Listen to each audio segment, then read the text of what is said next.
And we're back with the push from hundreds of parents trying to raise awareness today about the dangers of social media for their kids. Juliana Arnold is back with me. We're hoping her signal holds up here. Juliana, your daughter Coco, who we can see behind your left shoulder there, she was only 17 when she died of fentanyl poisoning.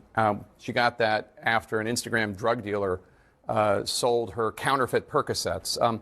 Tell us more about Coco, what you want people to know about her story and why it has led you to this moment. Sure, Jake. Thank you. First of all, I'll say thank you very much for having me here.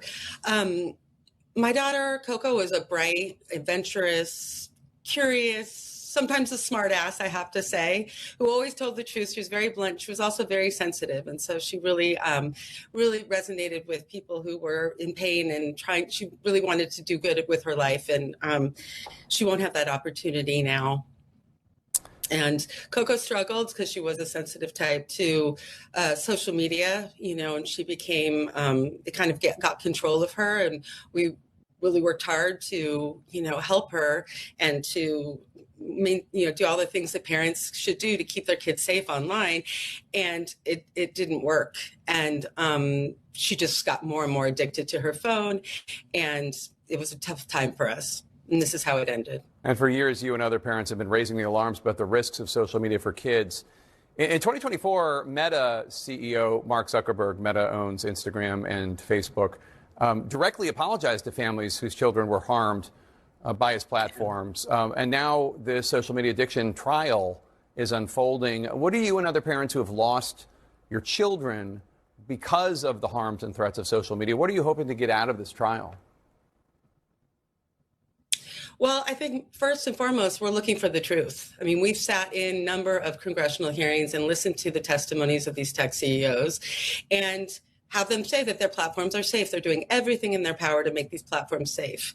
But what we know now is this information is coming out from the trial, and what we will see when they're sitting on the stand and testifying under oath, as they were in congressional hearings, what the truth is. And if it's different than what they told, the legislators on the Hill. And we just want the truth. We want the truth to be known that they are intentionally designing their platforms to hook our kids and to get them to have more engagement, because that's how they fuel their business model and make the billions of dollars that they're making. And our kids should not be the collateral damage on this road to innovation. So this trial is a chance for these companies to take accountability. What specific protective features do you think these platforms should have? For example, when it comes to selling drugs, selling pills, selling anything that a kid would ingest or a human would ingest, do you think they need to do due diligence there before they take ad money? Well, yeah, I mean, I'm not sure the drug dealers are doing ads like that. They're really doing more homegrown stuff, in my opinion. But, I think most of all, they need to stop some of the addictive features that are getting our kids and really causing a lot of this mental health issues that we're having and harms, like the infinite scrolling, the notifications that are very addictive for kids because they get a dopamine hit and things like that. And then I also think as far as the drug dealers go, they have all this technology. I mean, these are the top companies in the world, and they have the ability to find and remove illegal content. And but the issue with this trial is not about content. We're talking about the design features of these platforms, and that we now have seen through the internal documentation that these companies, CEOs knew that their platforms were causing harm. They did internal research, yet they chose not to do anything about it. And this kind of, for us, is so important because we've been talking about our stories for years now. Some of the parents I work with have been doing this for a couple decades. And still, this is the first time that we're really going to see, what's really going on under those companies and have them. It's a road to accountability. Yeah, just so you know, I mean, we've been covering this story for a long time, and we told the story at one point of Eli Weinstock, who was a college student and the nephew of former Congressman Ted Deutsch. And Eli bought, I think he thought some herbal supplements or something legal, and it had fentanyl in it, and he died as well. It's just horrible. Juliana Arnold, thank you so much for sharing your story and Coco's story. May her memory be a blessing. Thank you very much. Thank you very much. Turning now to our politics lead, a few minutes into his speech at what is supposed to be a nonpartisan national prayer breakfast, President Trump attacked Democrats over their opposition to imposing strict nationwide voter ID laws. I don't know how a person of faith can vote for a Democrat. I really don't. And I know we have some here today, and I don't know why they're here, because they certainly don't give us their vote. I certainly know that we're not going to be convincing them to vote for a little thing called voter ID. When you go to the polls, you show, yes, my name is so-and-so, and I live in the country. I'm here, I can vote. They say, that's not allowed. And no, everyone's trying to figure it out. And they do something to win. You know what it is? They cheat. Senate Republicans are trying to pass what's called the SAVE Act, which would, among other things, require voter ID and proof of citizenship at all polls in federal elections. It is already, of course, against the law for people who are not U.S. citizens to vote in federal elections, and experts say it does happen, but rarely and seldom enough, if ever enough, to influence an election. My panel joins me now. Mark, you're a person of faith, I believe. Like, what's your take on President Trump saying no person of faith could ever vote for a Democrat? I don't understand it. Well, I think the National Prayer Breakfast has had a proud history of having a bipartisan format and a celebration, honor our God. And, I think he's entertaining, but there's a time and place for that. And I think that for the National Prayer Breakfast, I think, has lost some sponsors in recent years because of its politicization and allowing that. So it was a proud and long history of having a wonderful breakfast. We'll see what it moves forward with. But I support the president's position there. There's just a time and a place for it. There's just a time and a place for that sort of speech. Well, in the legislation, you're saying. Yes. Yeah. Sochi, again, I believe that you are a person of faith. Yes, and you Catholic. are, not only do you vote for Democrats, you are a Democrat. I am a Democrat, and I am Catholic. And what I find interesting about his comments there is that what we saw in Tarrant County recently was a 50-point shift with Latino voters. And many Latino voters in places like Texas and all across the country are very Catholic.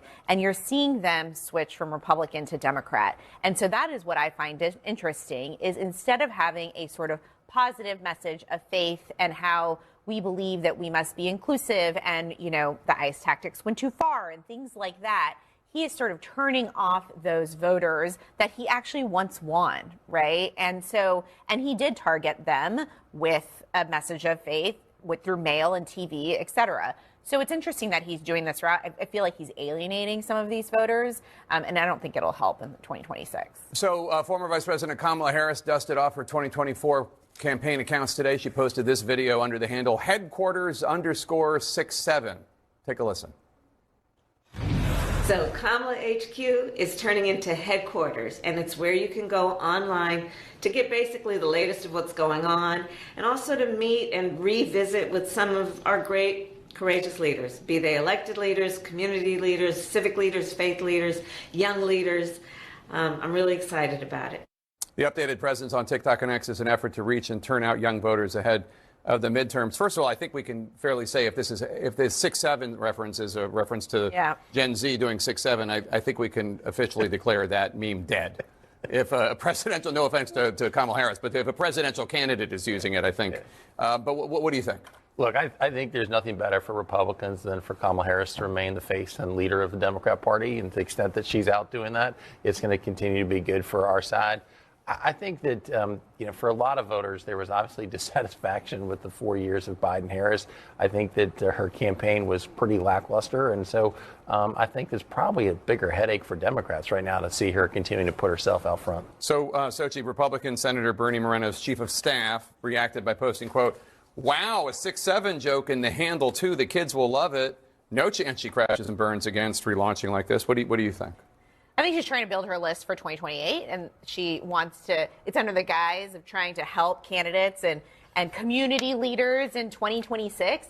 I will say that I agree with you. I don't think it is helpful, and I don't think that some of these statewide candidates and these members of Congress will be using her as a surrogate unless you're in a place like California or maybe places that she won. But I think that if you're in a swing state, in a state that is a swing Republican or Dem district, you're probably not having her campaign there. Where she can be helpful, and I'm actually surprised about this, is she can give money to candidates. Yeah. Instead of having a public sort of platform, going out and giving speeches, having this Kamala HQ, if I were her, I would start raising money and start giving out checks to vulnerable Democrats in or in Republican districts. And that it's unfortunate that that's not what she's doing. Well, that's certainly how you get friends. That's how you get friends, and also that's how you win. I mean, Democrats are being outspent across the country. You would think that she would try to raise for these Democrats. So prominent infomercial salesman Vince Shlomi, a.k.a. the Sham Wow guy, is taking on 84-year-old incumbent Republican Congressman John Carter, who represents the northern suburbs of Austin, Texas.